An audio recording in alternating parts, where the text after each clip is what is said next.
Hello friend, स्वागत है आपका हमारे YouTube channel Amiksha study centre में। हम रेलवे के एग्ज़ाम्स की प्रिपरेशन कर रहे थे, जिसमें कि रेलवे के अंतर्गत होने वाले सभी एग्ज़ाम्स को ध्यान में रखकर हम अपनी प्रिपरेशन कर रहे थे, चाहे वो एनटीपीसी हो, ALP, JE, RPF, group D, सभी के हम तैयारी एक साथ कर रहे थे।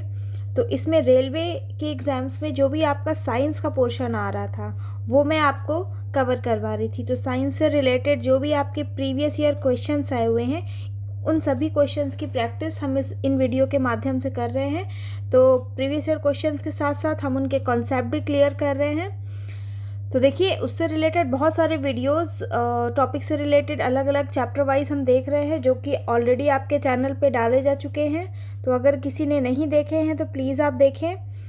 आज इस वीडियो के माध्यम से हम कूलम्स लॉ या और इलेक्ट्रिक सर्किट यानी कि विद्युत परिपथ से रिलेटेड जितने भी क्वेश्चन आपके एग्ज़ाम्स में आए हुए हैं वो सभी हम एक एक करके सारे क्लियर करेंगे। और इस वीडियो के बाद आपको इन टॉपिक से रिलेटेड कोई भी क्वेरी नहीं रह जाएगी, सारे डाउट्स क्लियर हो जाएंगे और आप देखेंगे कि आप कोई भी क्वेश्चन बहुत आसानी से कर ले रहे हैं। और इन्हीं वीडियोस से, इन्हीं जो प्रीवियस ईयर क्वेश्चन है, इन्हीं से थोड़ा बहुत लैंग्वेज इधर उधर करके या डेटा इधर उधर करके क्वेश्चन पेपर बनता है, लेकिन इससे बाहर आपका पेपर नहीं आएगा। ठीक है, तो चलिए, आज का फर्स्ट क्वेश्चन आपकी स्क्रीन पे दिख रहा है। क्वेश्चन है, विच of the following scientist gave the law governing the force of attraction और रिपल्शन बिटवीन टू चार्जेस। निम्नलिखित में से किस वैज्ञानिक ने दो आवेशित कणों के बीच आकर्षण एवं प्रतिकर्षण बल को बल करने वाला नियम दिया था? ठीक है, तो देखिए किसने दिया था। ऑप्शन में हमको दिया है चार्ल्स डफे, माइकल फैराडे, आर्किमिडीज या फिर चार्ल्स कूलम। तो देखिए ऑप्शन डी यहाँ पे करेक्ट हो जाएगा, विच इज़ चार्ल्स कूलम। तो कूलम्स लॉ हमको क्या बताती है कि पहला तो है कि F is directly proportional to Q1 Q2, मतलब कि दो चार्ज से जो फोर्स ऑफ अट्रैक्शन या रिपल्शन होता है वो क्या होता है, डायरेक्टली प्रोपोर्शनल होता है। और force is inversely proportional to square of distance between them. ठीक है, जब हम इसको कंबाइन करते हैं तो ये होता है F is directly proportional to Q1 Q2 upon R square. जब हम प्रोपोर्शनैलिटी साइन को रिमूव करते हैं तो एक कांस्टेंट इंट्रोड्यूस होता है जिसको हम 4 पाई एप्सिलॉन 0 और Q1 Q2 upon R square. ठीक है, ये हमारा फॉर्मूला, जो हमारी वैल्यू है वो आ जाती है। ठीक है, तो ये हमारा किसने दिया था, चार्ल्स कूलम ने। अगले क्वेश्चन पे आते हैं। अगले क्वेश्चन में बोला है electric field force of charge. तो देखिए क्या होगा, इंक्रीजेस तो बिल्कुल नहीं होगा, क्योंकि फोर्स क्या होता है, inversely proportional to square of distance between them, ये अभी हमने देखा। तो ये क्या होगा, decreases with square of the distance. ठीक है, डिक्रीज करता है स्क्वायर ऑफ द डिस्टेंस के साथ, क्योंकि यहाँ पे क्यूब है इसलिए ये भी नहीं होगा, और नॉर्मल डिस्टेंस नहीं, स्क्वायर ऑफ डिस्टेंस ज़्यादा अप्रोप्रिएट ऑप्शन है। तो डी ऑप्शन इस क्वेश्चन का करेक्ट आंसर हो जाता है। अगले क्वेश्चन पे आते हैं, व्हाट डज कूलम्स लॉ से। तो इस क्वेश्चन में हमको कूलम्स लॉ का सही स्टेटमेंट बताना है। तो देखिए ऑप्शन सी हमको क्या कह रहा है, एक सेकेंड, बाकी ऑप्शंस भी आप रीड कर सकते हैं।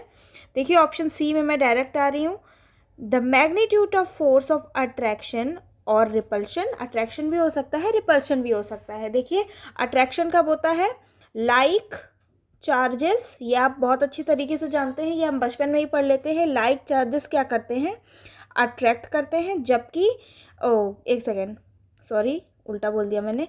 अनलाइक चार्जेस अट्रैक्ट करते हैं, जबकि लाइक चार्जेस क्या होते हैं, रिपेल करते हैं। ठीक है, रिपेल करते हैं, मतलब कि उनमें क्या होता है, प्रतिकर्षण होता है।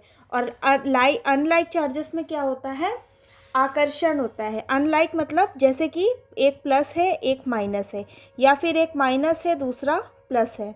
ठीक है, लाइक चार्जेस मतलब कि प्लस प्लस हैं दोनों, ठीक है, या फिर माइनस माइनस है, तो ये क्या करेंगे, ये रिपेल करेंगे या प्रतिकर्षण बल लगेगा इनमें।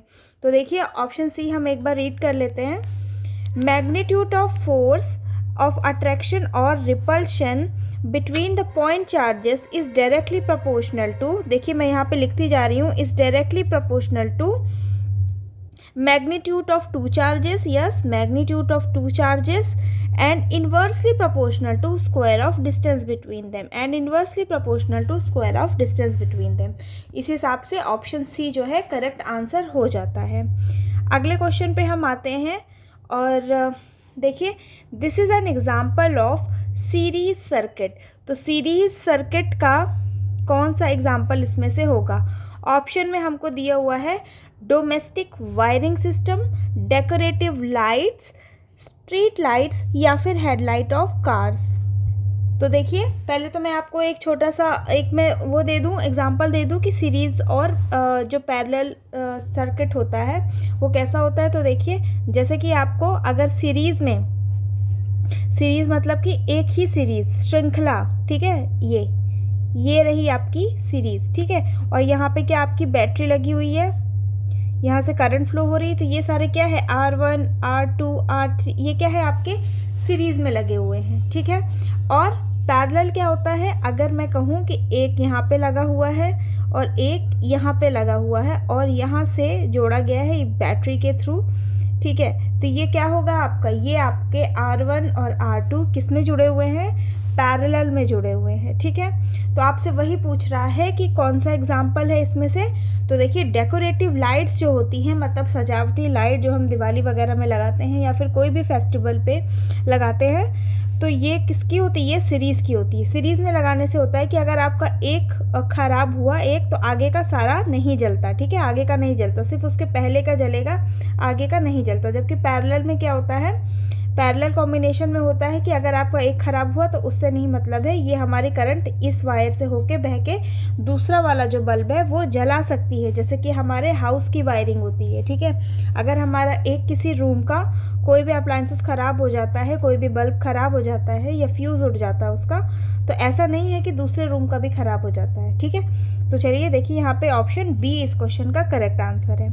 अगले क्वेश्चन पे हम आते हैं, the working of an fuse इस फ्यूज़ किस सिद्धांत पर कार्य करता है। तो देखिए, यहाँ पे फ्यूज़ जो है वो हीट जनरेशन के काम से काम करता है, क्योंकि क्या होता है, जो इलेक्ट्रिक फ्यूज़ लगा रहता है किसी भी डिवाइस के पहले या हमारे सर्किट में, वो क्या काम करता है, उसका मेल्टिंग पॉइंट जो है कैसा होता है, लो होता है, ठीक है, ताकि जैसे ही हीट बढ़ी या फिर करंट की क्वांटिटी ज़्यादा हुई तो क्या होता है, वो क्या हो जाता है, मेल्ट हो जाता है वो वायर, और करंट आगे आपकी फ़्लो नहीं हो पाती, करंट वहीं ब्रेक हो जाती है, जिससे आपका अप्लायंसेस, जो यहाँ पे अप्लायंस लगा हुआ है, इलेक्ट्रिक अप्लायंस, ठीक है, आपका कोई भी फ्रिज लगा हुआ है या फिर आपकी कोई भी महंगी डिवाइस लगी हुई है, तो वो आपकी एक्सेस करंट या एक्सेस हीट से ख़राब ना हो जाए, इसीलिए हमारा जो फ्यूज़ था वो हेल्पफुल हुआ करता था, ठीक है। लेकिन अब हम इलेक्ट्रिक फ्यूज़ मोस्टली नहीं यूज़ करते हैं, अब हमारे घर में MCB लगी रहती है, लेकिन ये किस पर होता है fuse, electric heat generated by electric current पे इस प्रिंसिपल पे काम करता है। चलिए अगले प्रश्न पे आते हैं, in electrical circuits losses occur as a result of flow of electric current. देखिए, फ्लो ऑफ इलेक्ट्रिक करंट की वजह से क्या लॉस होता है, तो देखिए क्या लॉस होता है, हीट लॉस होता है, साउंड, लाइट या मैग्नेटिक लॉस नहीं होता है, हीट लॉस होता है, ठीक है, ऊष्मा। बी ऑप्शन इस क्वेश्चन का करेक्ट आंसर है। क्वेश्चन में दिया है, in series combination the current passing through each resistances. तो देखिए, सारे ऐसे जुड़े हुए हैं सीरीज़ में, और ठीक है, यहाँ से बैटरी से करंट पास हो रहा है, तो सारा सभी में क्या होगा, करंट सभी में इक्वल होगा, ठीक है। तो ऑप्शन डी इस क्वेश्चन का करेक्ट आंसर हो जाता है, सभी प्रतिरोधों में बराबर होगा, सभी R1, R2 और R3 में जो आपका रेजिस्टेंस करंट है वो बराबर होगा। जबकि अगर हम पैरेलल में जोड़ते हैं, ठीक है, जिसको हम समानांतर कहते हैं, इसमें क्या होता है, इसमें हमारा करंट इक्वल नहीं होता, इसमें क्या इक्वल होता है, इसमें वोल्टेज समान होता है, ठीक है, सब में वोल्टेज समान जाएगा। चलिए अगले क्वेश्चन पे आते हैं, combining several resistances in parallel can be considered equivalent to which of the following. तो अगर सेवरल बहुत सारे रेजिस्टेंसेस को हम पैरेलल कॉम्बिनेशन में जोड़ दें, ठीक है, तो हमारा ये किसके इक्विवेलेंट होगा, क्वेश्चन में ये बोला गया है। तो देखिए क्या होगा, इससे क्या होगा, increasing the cross sectional area of the conductor. ठीक है, ये किसके इक्वल होगा, क्रॉस सेक्शन एक एरिया ऑफ कंडक्टर बढ़ाने के बराबर होगा। ठीक है, ऑप्शन ए हमारा करेक्ट आंसर हो जाता है इस क्वेश्चन का। चलिए अगले क्वेश्चन पे आते हैं। Consider the following statement related to fuse wire. तो फ्यूज वायर से रिलेटेड स्टेटमेंट्स हमको यहाँ पे दिए हुए हैं, आइए इनको रीड कर लेते हैं। क्वेश्चन दिया हुआ है, it is connected in series with the device. ये डिवाइस के साथ, मान लीजिए ये कोई डिवाइस है, इसके साथ ये वायर किस में जुड़ा रहता है, सीरीज़ में जुड़ा रहता है। तो हाँ, ये क्वेश्चन, ये मतलब कि सेंटेंस सही है, क्योंकि सीरीज़ में जोड़ेंगे तभी अगर ये वायर मेल्ट हो जाएगा तो करंट क्या है, आगे फ्लो नहीं हो पाएगी। ठीक है, इसलिए ये ए वाला जो सेंटेंस है वो सही है। अगले ऑप्शन में आते हैं। अगला दिया है, it is made of material having low melting point. तो देखिए, जब मैंने शुरुआत में आपको फ्यूज़ के बारे में बताया था तो बताया था इसका कैसा मेल्टिंग पॉइंट कैसा होता है, लो होता है। ठीक है, तभी ये थोड़े से ज़्यादा करंट से या थोड़ी ज़्यादा हीट से क्या हो जाता है, मेल्ट हो जाता है। तो हमको पूछा है कौन से स्टेटमेंट करेक्ट है, तो बी ऑप्शन इस क्वेश्चन का करेक्ट आंसर हो जाएगा, ए एंड बी बोथ। अगले क्वेश्चन पे आते हैं, विच of the following statements true regarding parallel circuit. तो पैरेलल सर्किट से के रिगार्डिंग कौन सा स्टेटमेंट ट्रू है, तो देखिए ऑप्शन डी पे मैं डायरेक्ट आ रही हूँ करेक्ट आंसर पे। The net resistance of parallel circuit is always less than the sum of individual resistance. तो देखिए, जब हम पैरेलल कॉम्बिनेशन में नेट रेजिस्टेंस निकालते हैं तो देखिए फॉर्मूला मैं आपको बता दे रही हूँ। मान लीजिए दो रेजिस्टेंसेस आपके पैरेलल में जुड़े हुए हैं, which is R1 and R2। तो जो आपका नेट रेजिस्टेंस निकलेगा वो आपका होता है 1/R is equals to 1/R1 plus 1/R2। तो देखिए ये यहाँ पे इस तरीके से निकालते हैं, तो इसका मतलब क्या है कि जो हमारा इक्विवेलेंट निकलेगा ना, ये वाला रेजिस्टेंस, वो क्या होगा, अलग अलग जो सिंगल रेजिस्टेंसेस है, इंडिविजुअल रेजिस्टेंसेस है, उनसे कहीं ना कहीं कम होगा। ठीक है, क्योंकि ये 1/, करके हम निकाल रहे हैं। जबकि पैरेलल में क्या होता है, मान लीजिए पैरेलल में है तो ये क्या होता है, R1 प्लस R2। ठीक है, तो ये दोनों के सिंपल एडिशन से निकलता है, इसीलिए ये क्या होगा, ये दोनों के रेजिस्टेंसेस से ज़्यादा होगा। ठीक है, अगले क्वेश्चन पे हम आ जाते हैं। When excessive current flows through filament use as fuse. तो जब एक्सेसिव करंट फ्यूज़ अगर फ्लो करती है तो ये क्या होता है, फ्यूज़ क्या कर जाता है, मेल्ट कर जाता है। ठीक है, पिघल जाता है। बी ऑप्शन करेक्ट हो जाता है इस क्वेश्चन का। अगले क्वेश्चन पे आते हैं। Festival lights installed on buildings during festival are example of. तो ये किसके एग्जाम्पल हैं, ये सीरीज सर्किट या श्रृंखला सर्किट के एग्जाम्पल हैं। ठीक है, ये बात मैं आपको पहले भी समझा चुकी हूँ। चलिए अगले क्वेश्चन पे आते हैं। Which of these materials is mainly used for electric transmission lines? तो देखिए कौन सा मटेरियल यूज़ होता है इलेक्ट्रिक ट्रांसमिशन लाइंस के लिए, तो कॉपर का मटेरियल या तांबा यूज़ होता है इलेक्ट्रिक वायर्स बनाने के लिए। अगले क्वेश्चन में बोला है, in an electric circuit electric current is formed by the speed of. तो देखिए इलेक्ट्रिक करंट कैसे फॉर्म होता है, by the speed of electrons. ठीक है, देखिए हम अगर मैं आपको बता दूं कि यहाँ पे मान लीजिए कोई भी इलेक्ट्रिक अप्लायंस जुड़ा हुआ है, यहाँ पे बैटरी आपकी, तो आपका क्या होता है, करंट पॉजिटिव से नेगेटिव फ्लो होती है, जबकि इलेक्ट्रॉन्स कैसे होते हैं, नेगेटिव से पॉजिटिव फ्लो होते हैं। ठीक है, यानी कि करंट की डायरेक्शन और इलेक्ट्रॉन की डायरेक्शन क्या होती है, एक दूसरे के ऑपोजिट साइड्स होती है। ठीक है, लेकिन इलेक्ट्रॉन के जो ये स्पीड, मतलब कि इलेक्ट्रॉन की ट्रैवल करने की वजह से ही करंट का फॉर्मेशन होता है, ये बात भी सही है, इसीलिए ए ऑप्शन इस क्वेश्चन का करेक्ट आंसर है। चलिए अगले क्वेश्चन पे आते हैं। The value of electromotive force. तो देखिए ये 6% नहीं है, ये इलेक्ट्रोमोटिव फोर्स है जिसको हम ई से डिनोट कर दे रहे हैं। तो ये किसके इक्वल होता है, W/Q। ठीक है, तो ये आपको नया फॉर्मूला पता चल गया होगा कि इलेक्ट्रोमोटिव फोर्स जो होता है, जिसको हम ई से भी डिनोट कर ले रहे हैं, तो वो किसके इक्वल होता है, W/Q। अगले क्वेश्चन पे आते हैं।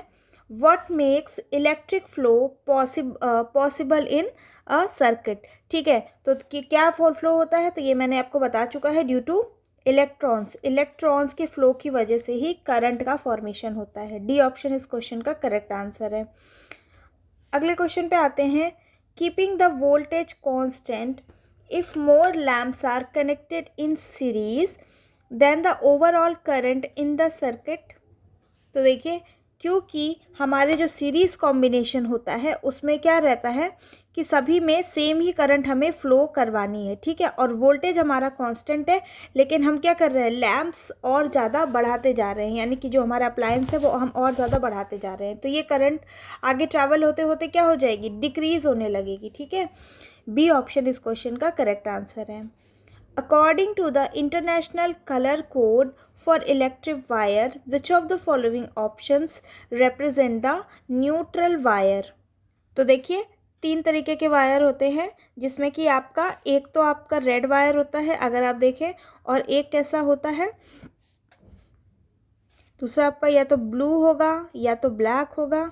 ठीक है, और फिर यहाँ पे ग्रीन भी होता है। तो जो रेड वायर होता है उसको हम लाइव वायर कहते हैं, ब्लू या ब्लैक वाले को हम कहते हैं न्यूट्रल। ठीक है, ये न्यूट्रल होता है, और ग्रीन वाले को हम क्या कहते हैं, ग्रीन वाले को हम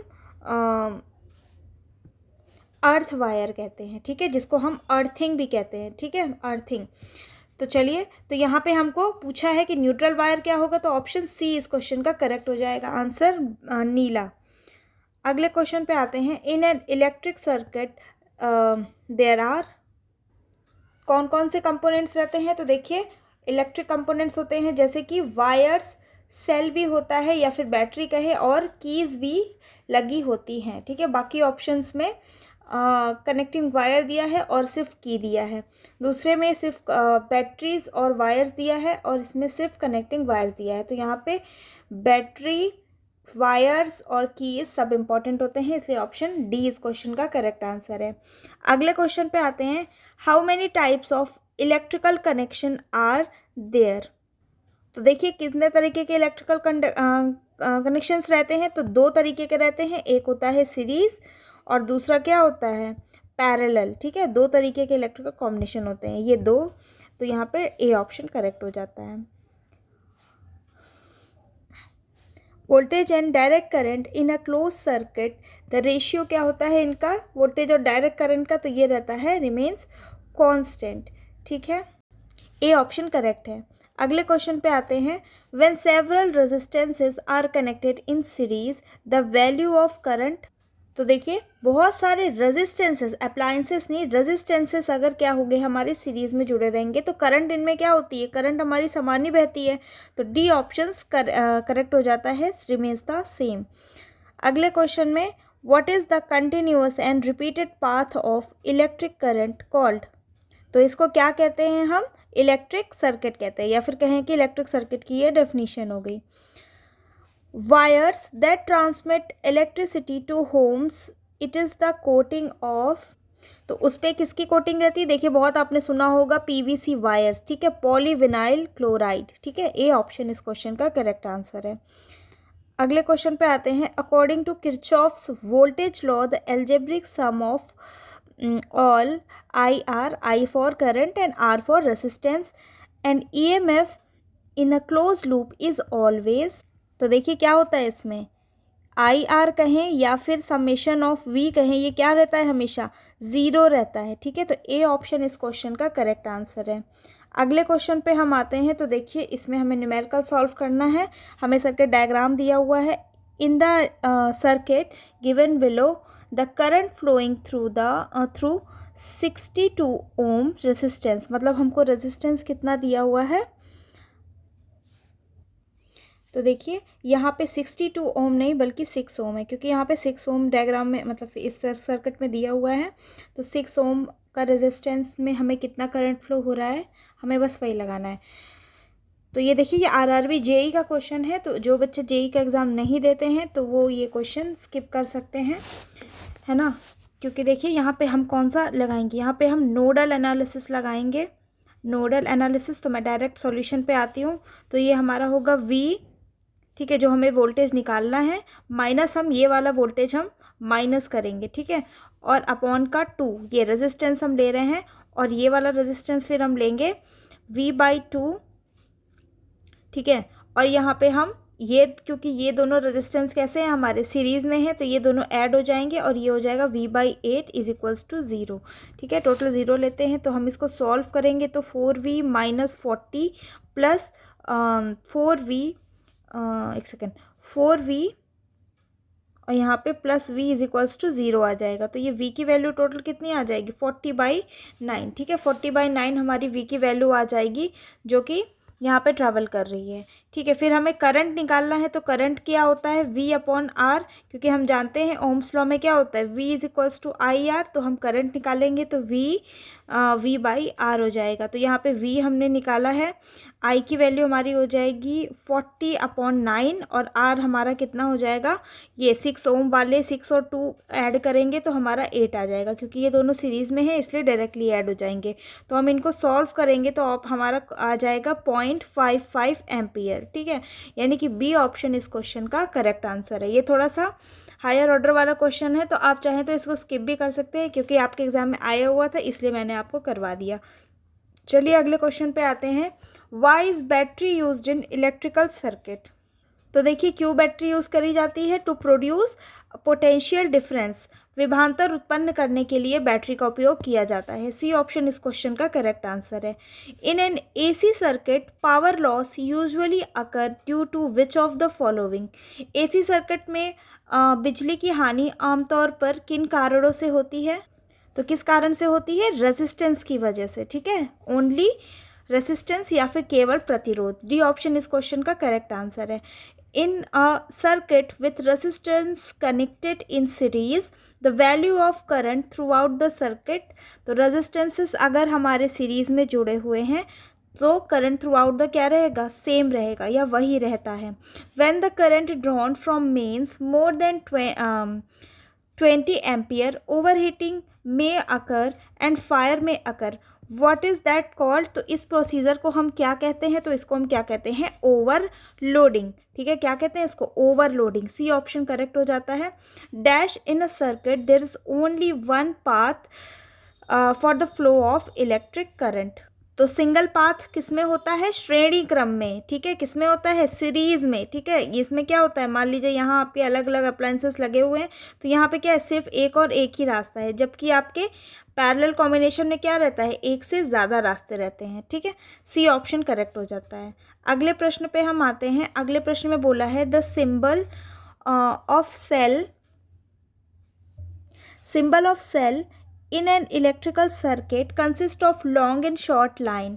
The long line represent the terminal। तो देखिए सेल का सिंबल ऐसा होता है, ठीक है, जिसमें एक लंबी लाइन होती है और एक शॉर्ट लाइन होती है, ठीक है। तो इसमें बोला है लंबी लाइन कौन सा टर्मिनल रिप्रेजेंट करती है। तो मैं आपको बता दूं, जो लंबी रहती है वो पॉजिटिव होती है और जो छोटी लाइन रहती है वो नेगेटिव रहती है, ठीक है। तो यहाँ पे देखिए, यहाँ पे लॉन्ग ही टर्मिनल का पूछा है, तो ये पॉजिटिव रहता है या धनात्मक। बी ऑप्शन करेक्ट है।